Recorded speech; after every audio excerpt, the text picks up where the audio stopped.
Hello, Neon Jazz fans. Welcome to a special edition of the show that is neither a show nor an interview.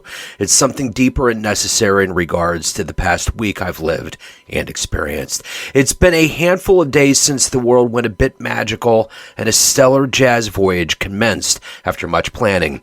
It was ultimately the closure of a story that will never close.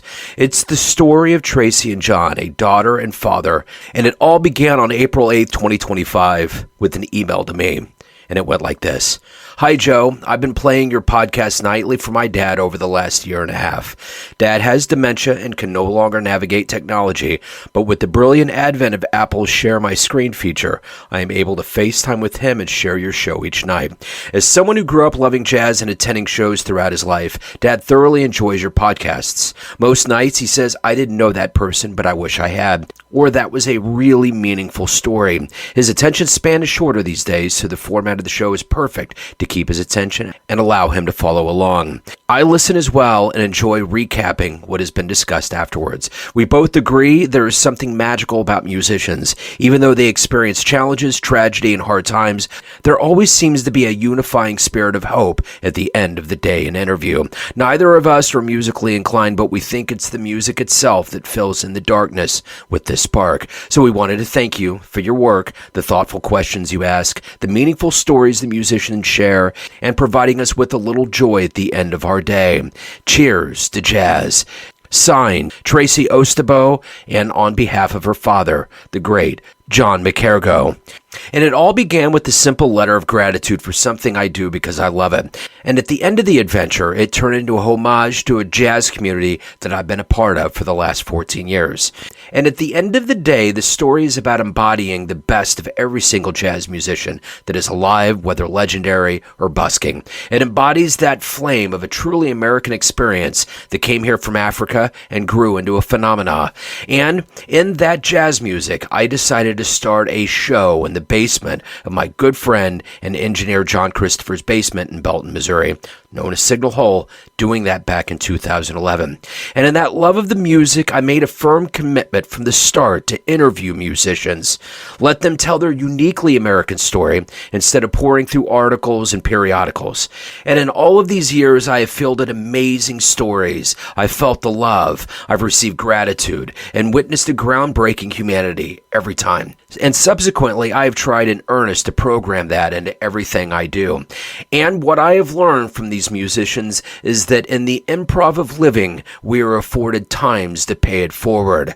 It's about an 88-year-old lifelong jazz fan who, with his daughter, made a trip to Kansas City to witness the jazz magic on International Jazz Day at the Music Hall. And I will never forget the interview I had with Tracey shortly after we knew she was coming to town. And she had talked about how her father had worked hard his whole life. Finally, he got that jazz kindness back in return. So after I received this letter, I reached out to Anita Dixon Brown of UNESCO and Creative City KC, with whom I'd been working on promoting a Basie at 90 celebration show featuring the great Count Basie Orchestra that was to happen in Kansas City on April 30th.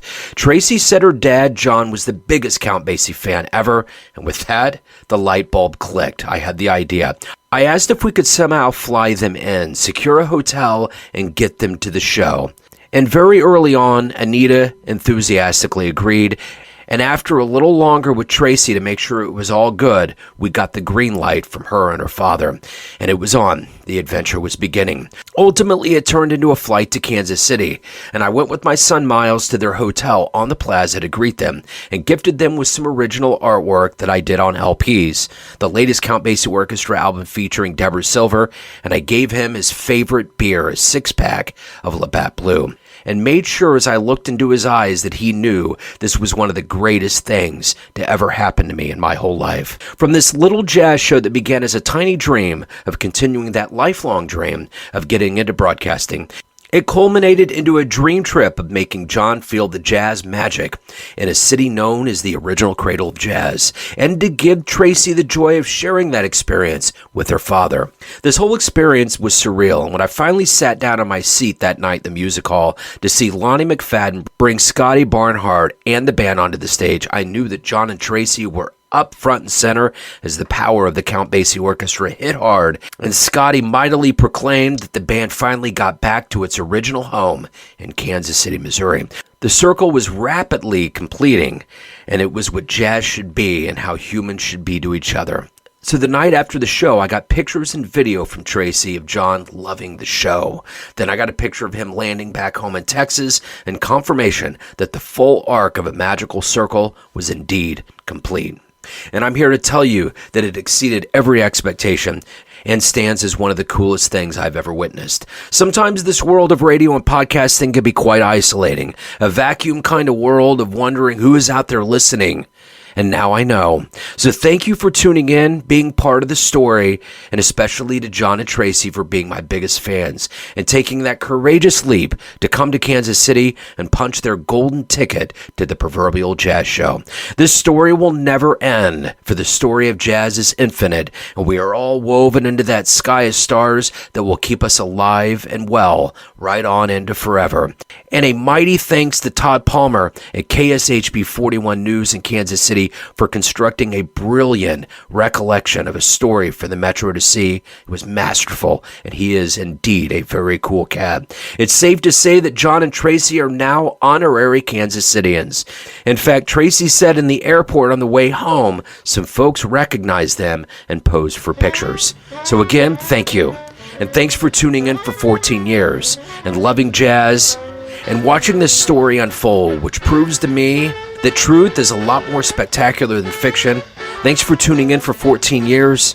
Thanks for loving jazz. And with that, we love you very, very madly.